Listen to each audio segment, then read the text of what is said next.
Bon matin tout le monde pour ceux qui sont en direct à tous les dimanches matins pour les podcasts. Sinon, bienvenue à tous pour ceux qui l'écoutent en rediffusion sur nos pages Facebook S'entreprendre ou la chaîne YouTube Le Studio S'entreprendre. Ici Éric Gauthier pour les podcasts S'entreprendre. Donc, notre thème ce mois-ci, donc le mois d'avril est mai, qui est faire les choses différemment. Donc, l'innovation, le think different, le think outside the box. Notre thème, je pense que c'est essentiel lorsqu'on a un projet, lorsqu'on veut entreprendre des choses, de se distinguer, de ne pas offrir aux gens du réchauffé. Je pense que leur faire vivre une expérience différente, c'est la clé du succès selon moi. On a vu le dernier mois l'importance de bien se connaître. Par contre, nos forces, nos angles morts, nos motivations, nos valeurs, et bien là, après ça, on poursuit avec la différenciation. Et aujourd'hui, je vous dis que mon invité, je ne pouvais pas trouver mieux pour parler de la différenciation et le think different. Et en tout cas, de ne pas offrir du réchauffé. Je peux vous dire que je ne pouvais pas trouver un meilleur invité pour ça. Notre invité aujourd'hui, il est auteur, conférencier, formateur. Et là, je vais le citer. Il est gentil distributeur de coups de pied. Où ça fait grandir? Je vais lui laisser dire le mot qu'il veut bien dire. Notre invité aujourd'hui, Jean Nadeau. Bon matin, Jean. Éric, bon matin. Très heureux de me joindre à toi aujourd'hui et à ta communauté. Merci beaucoup à toi d'avoir accepté cette invitation-là. C'est un honneur pour moi. Et depuis quelques années, je veux juste le mentionner à mes auditeurs, depuis quelques années, on s'échange les invitations. Parfois, c'est moi qui ai invité à tous tes projets, puis des fois, c'est toi qui viens comme invité. Et à chaque fois, c'est très agréable. Et je suis certain que ceux qui vont écouter le podcast de ce matin vont être d'accord avec moi. Jean, je te voyais un peu réagir lorsque je parlais du thème du mois d'avril et mai, de se distinguer, faire les choses différemment. Je pense que, tu es sûrement d'accord avec ça, mais pour toi, la définition de se distinguer ou pour toi, l'importance de faire les choses différemment, tu nous dirais quoi? Bien, premièrement, l'expression faire les choses différemment, moi, je la dis autrement. Je dis aux gens, cessez d'être une bulle de pète dans un bain tourbillon. Hein? On a tous eu un petit échappement dans un bain normal et ça paraît. Si tu es avec ta conjointe ou ton conjoint dans le bain, la petite bulle remonte, c'est un peu malaisant. Par contre, dans un bain tourbillon, dans un bain à bulles, comme ils appellent en Europe, eh ben, ça ne paraît pas pantoute parce que tu te mêles à travers les autres bulles du bain tourbillon. Donc, cessez d'être un pet dans un bain tourbillon. Et tu viens de mentionner deux mots pour moi qui sont excessivement importants, encore tout autant dans mon industrie à moi, des conférenciers en développement personnel, le mot différent et le mot distinction. Et pour moi, il y a une distinction, il y a une différence entre les deux mots. La distinction est encore pour moi plus significative que la différence. Tu vois, je fais souvent l'analogie. J'ai une formation que j'offre aux gens qui veulent devenir conférenciers et je leur dis, bien, justement, cessez d'être un pet dans un bain tourbillon parce qu'il y a tellement de conférenciers, tellement d'auteurs que vous devez vous démarquer. Je fais souvent l'analogie dans cette formation-là et je le mets dans un triangle et dans le bas, je mets toutes les compagnies d'ordinateurs qui sont dans le pareil au même. Donc, Hewlett-Packard, Toshiba, Asus, Acer, toutes ces compagnies, IBM, sont toutes dans le pareil au même. Ce sont tous de très bons appareils. On les retrouve dans les bons marchés et ces gens-là se battent souvent sur le prix. Moi, je ne veux pas que les gens décident de m'engager comme conférencier parce que je suis le meilleur prix, le deal du mois. Donc, ça, c'est les gens qui sont dans le pareil au même. Je ne veux pas dire qu'ils ne sont pas bons, mais ils sont un pet dans un bain tourbillon. Si on monte un petit peu plus haut dans la pyramide, on arrive dans le milieu et là, il y a une compagnie, entre autres, qui est différente de toutes les autres. Laquelle, selon toi, Éric? Ben là, vite comme ça, j'aurais le goût de dire Apple, mais je pense que ça va aller plus loin, je pense. On y viendra. Oui. Celle qui est différente, que je positionne dans la différente de toutes les pareils au même, c'est Dell, la compagnie Dell. À cause de son distributeur, de cette distribution. Oui. Tu ne peux pas acheter un Dell chez le bureau en gros, il faut que tu le commandes sur ordinateur. Donc, tu bâtis. Eux autres, ils ont dit, on va bâtir un site web, les gens vont aller bâtir leur ordinateur et 2 semaines plus tard, on leur livre exactement ce qu'ils ont commandé. Telle entrée sur les côtés, tel type d'écran, tel type de clavier, blablabla. Donc, eux, ils sont différents de tous les autres. Tu veux la différence, tu veux exactement ce que tu veux et non pas quelque chose qui est déjà préfabriqué, tu fais affaire avec Dell. Au-delà de Dell, eh bien, effectivement, c'est Apple. Ils se sont distingués, sont beaucoup plus loin que, et dans leur approche marketing également, que les autres. Exemple, quand Apple sort son iPhone 22XYZ, eh bien, dans la publicité du iPhone, il nous parle du style de vie, comment ça va contribuer, cette petite machine-là, à notre style de vie pendant 20 secondes. 25 secondes. Et dans les dernières 5 secondes, en passant, le iPhone 22XYZ est maintenant disponible. Eux autres sont allés au-delà de ça. Ils se sont distingués. Et oui, pour toute entreprise, que ce soit dans mon domaine à moi comme conférencier en développement personnel ou dans toute autre entreprise, je pense qu'on doit rechercher cette distinction-là au-delà d'être juste différent. Il y en a qui sont juste différents puis que je trouve parfois clownesques. Ils vont juste faire quelque chose qui est, bon, tu le fais, mais there's not a purpose behind it. Il n'y a pas de raison d'être à cette différence-là. Donc, au-delà de la différence, la distinction. Oui, bien, je suis juste content parce que dans le fond, ça va juste faire réfléchir encore plus les gens de dire, bien, d'aller encore plus loin dans leur réflexion, de ne pas juste trouver une petite différence, mais vraiment de faire vivre une expérience aux gens qui vont peut-être faire affaire avec vous, de vraiment, puis autant comme conférencier, autant pour un produit, autant pour un service, ou peu importe. Et je dis souvent que de toute façon, l'idée, c'est de ne pas être meilleur que les autres. Souvent, c'est ça que les gens tentent de faire, hein, de simplement être meilleur, plus beau, plus fort, plus fin. Et ça, je le dis, concentrez-vous là-dessus pour les points de parité, parce qu'on a des points de parité avec les autres. Exemple, conférencier, bien, je dois préparer peut-être une présentation, je dois avoir un micro, puis partager un sujet. Tu sais, il y a des points que tous les conférenciers vont faire. On appelle ça des points de parité. Et là, on pourrait essayer d'être meilleur, puis de le faire mieux que les autres. Mais il faut que je trouve des points de différenciation et des points maintenant de distinction. Et c'est là que je pense que c'est beaucoup plus payant que juste d'être meilleur et plus beau, plus fort, plus fin. Sinon, c'est comme une bataille de qui va être meilleur. Là. Exactement. Et ça devient plus artistique que d'autres choses, bien souvent, en tout cas dans mon industrie à moi. Et tu viens de mentionner un point très important. En fait, pour moi, c'est le 4e pilier de la distinction et il est excessivement important comme les 3 autres. Tu viens de mentionner de créer une expérience pour les clients. Pour moi, la distinction repose sur 4 piliers. 1, la clarté. Il faut que votre message, il faut que votre produit, le positionnement de votre produit, qu'il n'y ait pas de confusion. Il faut que ça soit très clair et que votre distinction soit très claire. Vous devez l'exprimer. 2e pilier de la distinction. Vous devez l'exprimer, cette distinction-là, donc la communication. Clarté, communication, idéalement avec créativité aussi. Tu sais, c'est très créatif, les messages de Apple, mais c'est très, très, très risqué de ne pas parler de leur produit pendant 25 secondes sur 30. Mais la créativité qu'ils ont mis dans le 25 secondes était telle qu'ils te racontent une histoire. C'est un film de 30 secondes que tu vas écouter jusqu'à la fin. Et la conclusion, c'est « Oh, voici notre nouveau produit ». Donc, clarté, communication, créativité et évidemment, pour faire vivre une expérience aux gens.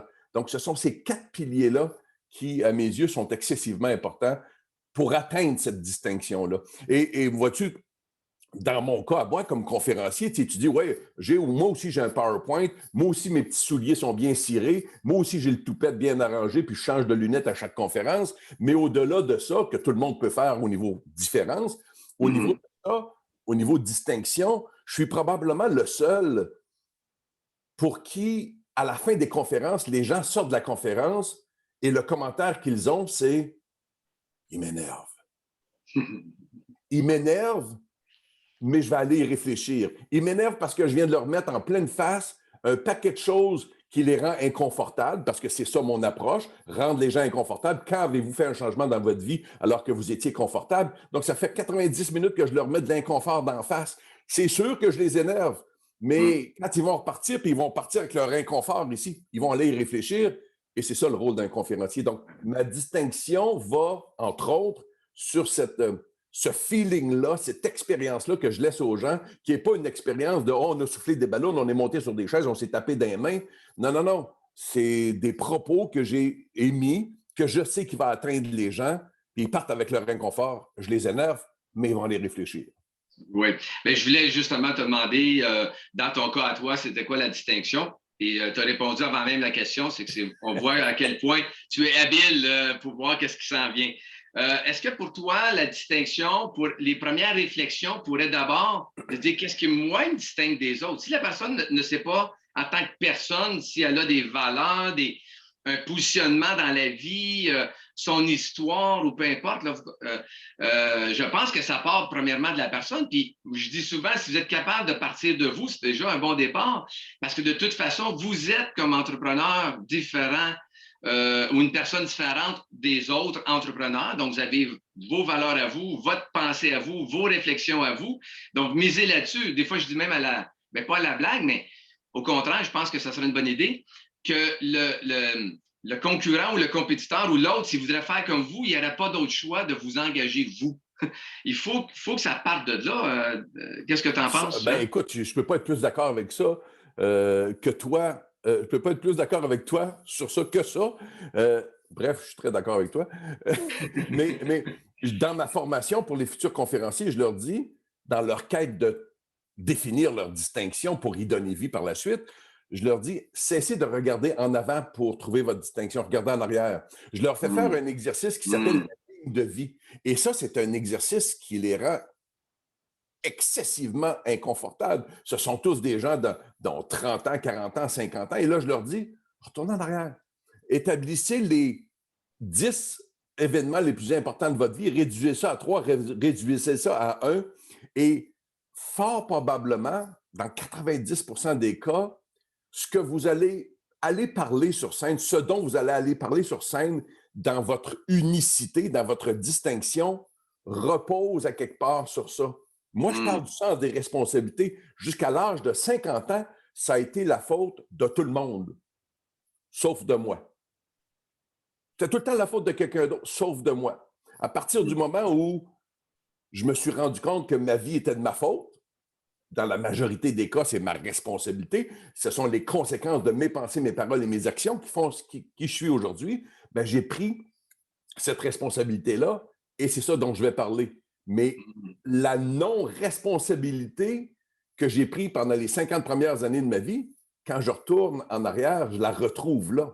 Donc ça c'est très propre au métier de conférencier, mais je pense vraiment que c'est propre à chaque entrepreneur parce que l'entreprise devrait, en quelque sorte, être un peu aussi le miroir de la personne qui l'a parti, cette entreprise-là. Oui. Donc, encore faut-il se connaître pour pour le mieux possible, définir ce que notre entreprise sera à la lumière de nous.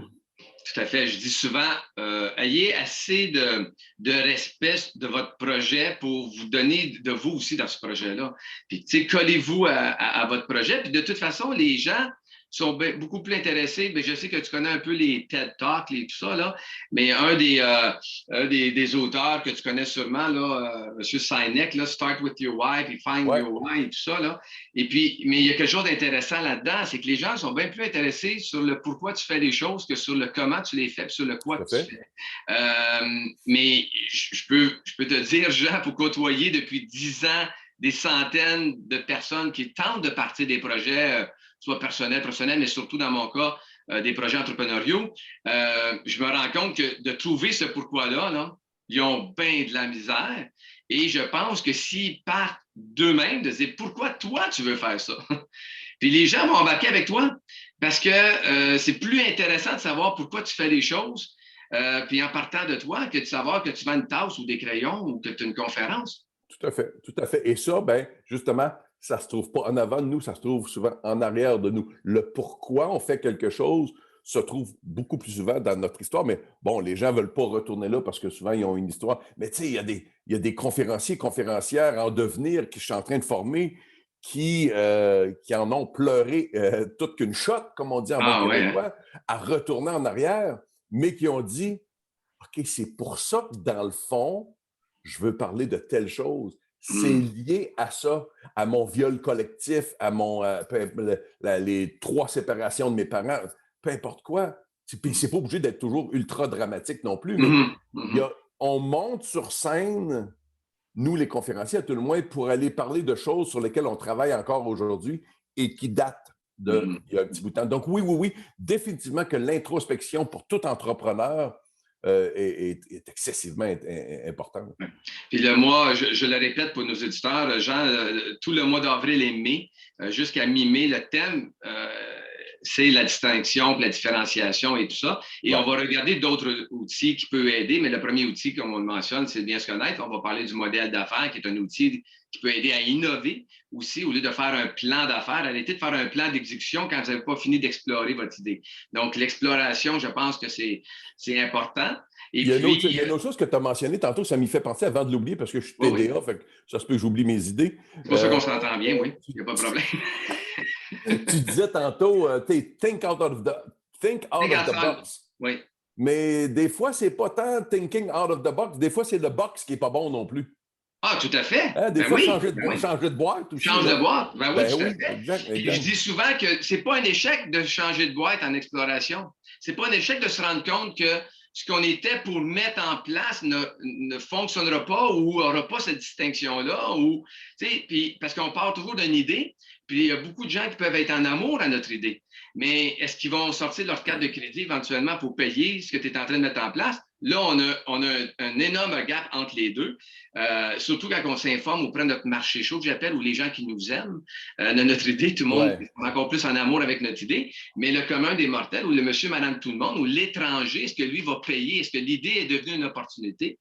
Et pour moi, une opportunité, c'est une idée qui a été validée, testée, pivotée, changée. Oui.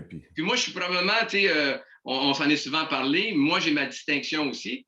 Et au premier cours que je donne en lancement d'une entreprise, le premier cours, je leur dis, je suis probablement le seul enseignant sur les 600 au Québec qui va vous souhaiter l'échec dans les prochaines semaines et dans les prochains mois.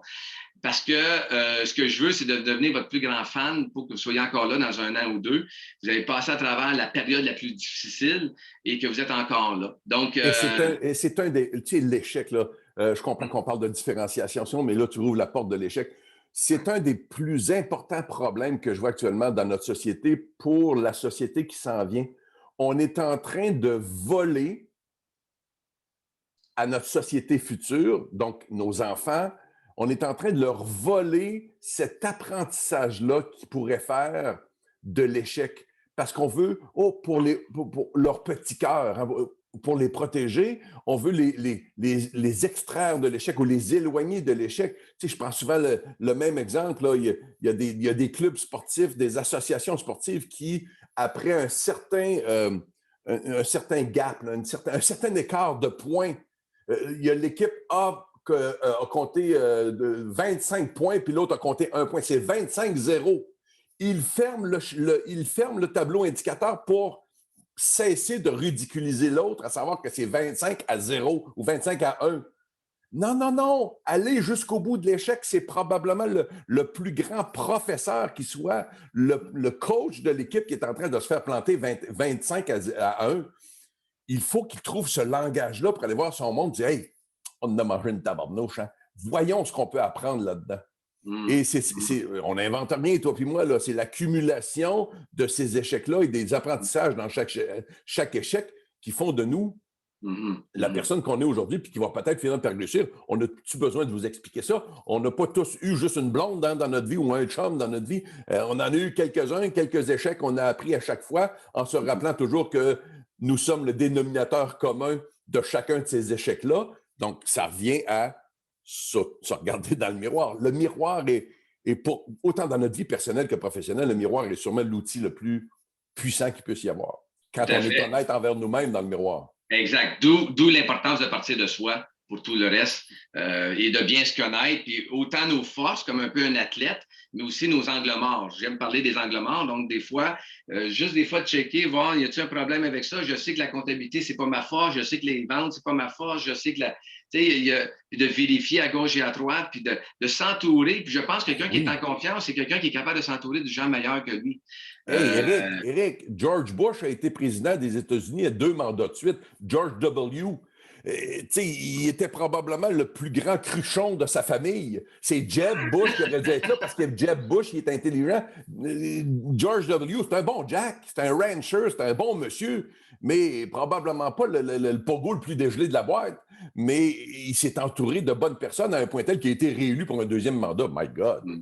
Exact, exact. Jean, j'ai montré rapidement tantôt, tu es auteur également, donc formateur, tu en as parlé, surtout pour former la nouvelle génération de conférenciers ou des conférenciers qui ont besoin de justement ce fameux coup de pied au derrière pour que ça fonctionne. Parce que je sais que toi, tu y vas beaucoup de dire, ben, c'est quoi tu veux, c'est quoi tu as à dire? Hein? Souvent, je t'entends de dire ça. Puis si tu me dis la même affaire que les autres, pourquoi je paierais pour aller t'écouter? Tu sais? Hey, ça me fait penser, les 5 questions de la distinction, là, c'est qu'est-ce que tu veux dire au monde? Qu'est-ce que tu veux offrir au monde si tu n'es pas un conférencier et tu as un produit? Qu'est-ce que tu veux dire au monde? Pourquoi c'est important de dire ça au monde? Qu'est-ce qui va arriver si le monde n'entend pas ce message-là de ta part ou si le monde n'a pas ce produit-là de ton entreprise? 4e question, j'y reviendrai. La 5e question, quelle est la valeur ajoutée de ce produit-là? Puis là, dans la 4e, je l'ai comme oublié. J'y reviendrai. Mais ça, c'est tout à fait normal. Ah oui, la 4e. Ah oui, 4e, ultimement importante. Qu'est-ce qui te donne le droit de dire ce que tu as à dire? Qu'est-ce qui te légitime? Pourquoi qu'on devrait t'écouter, toi, comme conférencier? C'est quoi ton background pour nous parler de ça? Ou quel est ton background pour nous offrir ce produit-là, cet entrepreneur avec un produit au lieu de juste la parole? Mais je prends au bon ce que tu mentionnes, Jean, puis je vais te le donner. Puis je pense que je ne te l'ai jamais dit, mais une des choses que moi m'énerve quand j'écoute un conférencier, c'est quand le conférencier prend 1 heure, 1h30, 2 heures, 3 heures, tout dépendant le temps qu'il a, pour parler de lui. Oh God! Ça, là, je sors de là, puis je suis là, ben, j'en ai rien à cirer de toi. Je m'excuse, là, de dire comme ça, Jean, je ne sais pas. Je n'ai même pas cité une de tes conférences, Jean, mais dans le sens... J'allais te demander la permission d'émettre un blasphème dans notre entrevue. Est-ce que je peux? C'est trop important. Oui, puis au pire, allez, je mettrai une petite cloche au montage. OK, mais on vous a averti d'avance. Fermez vos oreilles, les oreilles de vos enfants s'ils sont autour. Les conférenciers qui montent sur scène et qui racontent leur histoire, je leur dis, jusqu'à une certaine limite, là, votre auditoire, là, il s'en calisse de votre histoire. Oui, mettez la table dans les 10 premières minutes pour justement répondre à la 4e question, à savoir qu'est-ce qui vous légitime à parler de ça. C'est qui, toi? Là, mais c'est leur histoire à eux. C'est son divorce, c'est sa dépression, c'est son cancer, c'est son congédiement qui compte. Ils veulent, OK, ils sont venus te voir parce qu'ils connaissent un peu ton histoire, ils connaissent ta façon de le faire, ils savent que tu es une bulle hors du bain tourbillon. Mais OK, qu'est-ce que tu en as fait, Jean Nadeau, de ton histoire? Pierre Trépanier, de ton histoire? Gisèle Tremblay? Tu en as fait quoi de ton histoire qui pourrait peut-être m'aider dans mon histoire à moi? Donc, arrêtez de parler de vous autres pendant... C'est pas une... Ça, là, c'est Fred Pellerin qui fait ça. Vous êtes un raconteur ou vous êtes un conférencier à message pour aller faire réfléchir les gens? Puis même à ça, Fred Pellerin, il est drôlement intéressant justement parce qu'il est capable de tourner ça pour qu'on puisse s'identifier à ce qu'il dit beaucoup plus que le spot sur lui. Déjà que les lumières sont sur toi, rajoute-en pas en parlant de toi, comment t'es beau, t'es fort, t'es fin pendant 1h30. En tout cas, je vais peut-être te surprendre, Jean, mais je le vois même avec des enseignants. Donc, quelqu'un qui est supposé de transmettre une compétence, de transmettre une connaissance, les fameux savoirs, le savoir-être, savoir-faire, le savoir. Ben, je ne peux pas comprendre, je ne peux pas concevoir que quelqu'un, pendant son cours de 3 heures, a parlé de lui et 0 des 3 savoirs. Là. Au moins, donne-moi quelque chose. Et quand tu parlais là, que les gens, quand ils parlent de tes conférences, sont un peu en maudit après toi, puis tu es bien content, je fais un peu la même chose, moi, je peux t'avouer, comme enseignant. Peut-être pas nécessairement envers moi, indirectement, oui, mais surtout envers leur projet. C'est comme si je les défiais ou les challengeais de dire « Ah ouais, tu penses que tu es prête demain matin d'engager 5 personnes, d'aller demander à quelqu'un 50 000 $ pour t'aider dans ton projet, etc., etc. » Ah ouais, tu es vraiment prêt? Puis là, on passe à travers certaines choses. Et puis là, on se rend compte que non. Il ne nous reste pas grand temps, Jean. J'ai montré tantôt que tu es aussi auteur, donc conférencier, formateur, mais auteur. Peut-être nous parler un petit peu là, des sujets ou des thèmes ou peut-être même le pourquoi de tes livres. Pourquoi tu les écris et à qui ça s'adresse? OK, ben écoute, le tout premier, j'ai pas de temps à perdre et vous. Ça, c'était le tout premier. Tu sais, je dis souvent aux conférenciers en devenir, si vous avez une conférence, vous avez un livre. Vous avez un livre, vous avez une conférence. Donc, j'avais la conférence, j'ai décidé de la mettre dans un livre. Donc, le premier, c'est vraiment ma philosophie sur le développement personnel, l'épanouissement personnel et que tout ça passe par le sens des responsabilités, votre vie et de votre faute. Donc, je n'ai pas de temps à perdre, vous, c'est ce premier livre-là. On voit sur la préface du livre, là, Jean-Marc Chaput, Dieu est son âme, aujourd'hui, un bon ami. On a fait une conférence ensemble, Jean-Marc et moi, on avait appelé ça les 2 politiquement incorrects du Québec. Jean-Marc qui m'avait écrit une petite pensée qui a accepté que je mette sur la première page. La bonne nouvelle de ton approche, Jean, c'est que j'ai jamais vu personne reculer en se faisant donner un coup de pied au derrière. Tu vas toujours par en avant. C'est sûr, Éric, tu es mon chum, puis tu vis quelque chose de dur. Dans les 2 premières semaines, je vais aller te prendre dans mes bras, on va prendre une coupe de bière, on va écouter les Canadiens perdre, puis on jasera peut-être même pas très, très souvent. Mais à un moment donné, avec le même amour, je vais te prendre par les épaules, je vais dire, Éric, tabarcelac, là, c'est le temps. Moi, te revirer de bord, moi, te foutre mon coup de pied au derrière avec le même amour que les 2 dernières semaines quand je t'ai pris dans mes bras, là, puis on va repartir la machine. Donc, c'est cette philosophie-là qui se retrouve dans le premier bouquin. Le deuxième bouquin, 360 coups de pied, 365 coups de pied, coups de cœur, ça, c'est un défi que je m'étais lancé. J'étais à Phoenix, en Arizona, suite à une conférence, et j'ai eu une idée pendant la conférence. C'était un mercredi, je me suis dit, vendredi prochain, je sors mon 2e livre. Ça me donnait 1 semaine et demie, le temps de revenir au Québec, de compiler. Donc, c'est une compilation de citations, certaines des miennes, plusieurs de d'autres. Donc, c'est 365 citations, tout simplement, vous en lisez 1 par jour. Et j'avais réussi mon défi de sortir ça 1 semaine et demie plus tard en travaillant avec Amazon et leur site de production de livres en ligne. Et le dernier, c'est mon dernier bébé. C'est le premier de 4. Donc, vous voyez dans le bas le tome 1 sur les relations. Et j'ai appelé ça « Zéro nuance de gris ». Bien évidemment, surtout pour mesdames, je leur dis, ne vous installez pas dans la même position ou dans le même contexte psychologique que quand vous avez lu les 50 nuances de gris. C'est pas ça du tout, mais je voulais faire la petite allusion à ça. Et 0 nuances de gris, c'est baptême, prenez position. Arrêtez de vous tenir sur le top de la clôture de j'y vas-tu pas, c'est-tu oui, c'est-tu non. Prenez position, c'est oui ou c'est non, c'est bon ou c'est pas bon, c'est vrai ou c'est faux, tu es dans le chemin ou tu es sur le chemin. Puis si tu ne te décides pas, tu vas être comme l'écureuil qui traverse l'autoroute 20, qui dit vas-tu à gauche, vas-tu à droite, les autos s'en viennent, puis tu meurs effoiré dans le plein milieu. C'est un livre sur la prise de position dans le premier bouquin, dans le premier tome, sur les relations, principalement les relations de couple. Et il y en a 3 qui s'en viennent. Le 2e s'en vient. Qui va être sur les couilles. Habitez vos couilles. L'art d'être politiquement incorrect. Et pour les dames là, qui n'aiment pas ça, le mot couille, là, avoir des couilles, ça se passe pas entre les 2 cuisses, ça se passe entre les 2 oreilles. Puis je connais bien des femmes, Éric, et tu en connais sûrement aussi, qui ont pas mal plus de couilles que de gars.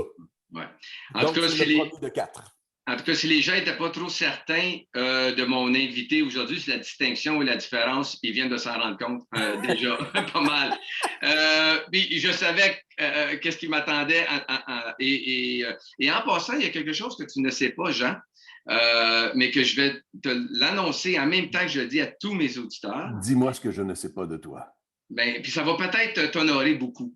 Mais la raison des podcasts, une des raisons, je vais le dire comme ça pour être très honnête et transparent, une des raisons des studios S'entreprendre et des podcasts S'entreprendre, c'est à cause de toi. Et probablement un de tes coupiers sans t'en rendre compte, parce que peut-être que tu en donnes tellement que tu ne sais même pas quand est-ce que tu en donnes, quand est-ce que tu n'en donnes pas. Mais parce qu'à chaque fois que j'étais un de tes invités, tu me disais toujours, est-ce que tu es auteur, toi, Éric? Et puis là, j'étais tout le temps. Et puis, depuis 10 ans que je fais des conférences, que je fais des formations et tout ça, il y a des gens aussi qui m'ont dit hey, pourquoi tu n'écris pas toutes tes parenthèses, toute ta façon à toi de le dire, avec ton humour, ta façon de nous faire réfléchir, pourquoi tu n'écris pas? Puis je vais vous avouer, Jean, qu'un de mes angles morts, une de mes faiblesses, c'est peut-être l'écriture.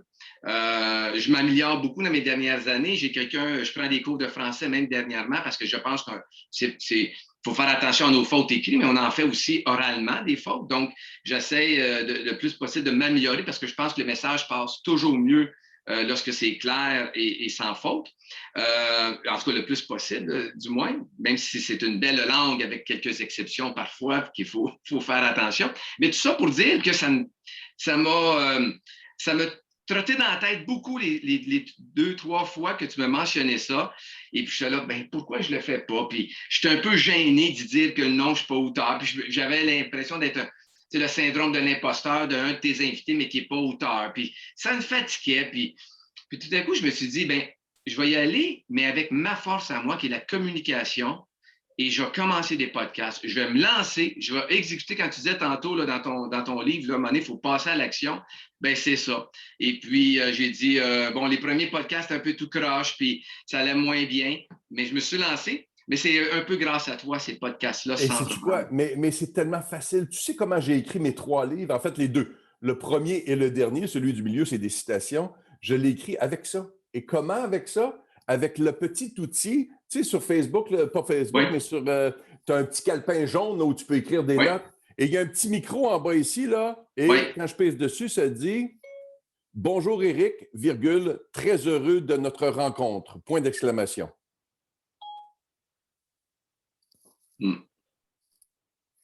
Et je dicte. T'es bon avec la parole? Dicte tes livres. Mon tout premier bouquin, j'ai fait affaire avec un éditeur. Il faut lui remettre le premier chapitre pour qu'il le lise et qu'il dise c'est bon, on fait un deal ensemble ou pas.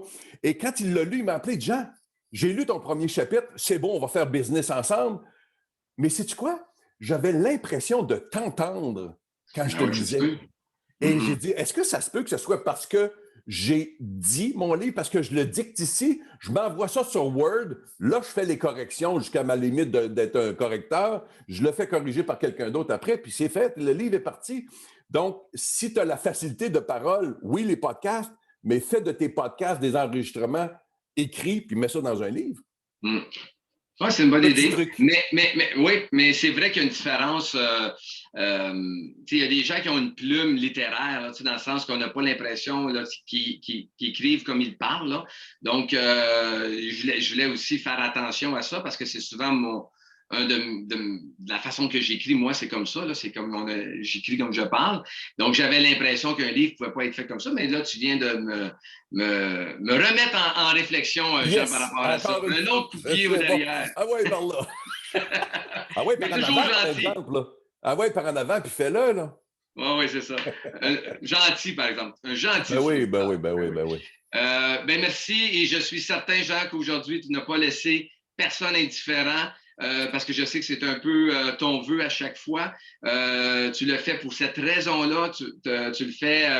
Il y a une raison derrière, des fois, cette provocation-là qu'on peut entendre. Moi, j'ai déjà des gens qui m'ont dit « il est spécial, hein, Jean? » Mais je pense qu'en même temps, c'est pas péjoratif. Au contraire, je pense que c'est de rendre honneur à ta distinction et ta différenciation. Merci beaucoup du temps. Je sais que tu es quelqu'un de très occupé. Merci d'avoir pris un dimanche matin avec nous, et puis en espérant que même les gens aussi dans ton entourage, en fait, qui vont écouter le podcast, puissent aussi aller voir ce que tu fais. Merci. Je vous encourage énormément. Et pour la formation des conférenciers, si vous êtes conférencier, je pense que vous venez de comprendre qu'on peut pas, vous pouvez pas vous permettre de ne pas prendre cette formation-là. Et d'ailleurs, quand on termine notre appel dans 20 minutes, je suis en coaching avec, tout l'outil que tu es en train d'utiliser là, qu'on utilise ensemble, et on le sait tous, international. Je suis en coaching avec un de mes élèves de Jérusalem, imagine. Donc, je me transporte en Israël dans quelques minutes pour aller faire du coaching sur la distinction là-bas. Donc, je ne vais pas te relancer. Mais je ne veux pas te relancer, mais c'est parce que j'ai tellement le goût, parce que c'est tellement agréable de vivre. Un client sur la ligne? Non, j'ai fait le profil Nova pour que quelqu'un puisse bien se connaître dans ses communications et tout, en Afrique du Sud hier. Oh, wow! Et puis, c'est extraordinaire, là, la technologie et tout ça, là, puis de pouvoir aider des gens dans la francophonie, en tout cas dans mon cas à moi. Je l'ai fait en anglais avec quelqu'un en Inde, mais... Il n'en reste pas moins que peu importe ce qu'on est dans le monde, une bulle, c'est une bulle. Cessez d'être une bulle dans le bain tourbillon. Merci beaucoup, Jean. Et ce fut encore très agréable et on pourrait encore passer plusieurs minutes, voire plusieurs heures ensemble, comme à chaque fois. Et je pense que ce qui nous attire un à l'autre, c'est cette intelligence-là et cette humilité-là qu'on a de vouloir continuer à apprendre et puis surtout de se distinguer puis d'avoir une saveur aussi dans ce qu'on fait. Donc, Jean, merci énormément. Bon dimanche, mon ami. Bonjour tout le monde. Merci. Donc, c'était Éric Gauthier pour les podcasts S'entreprendre au studio S'entreprendre et je vous dis à la semaine prochaine.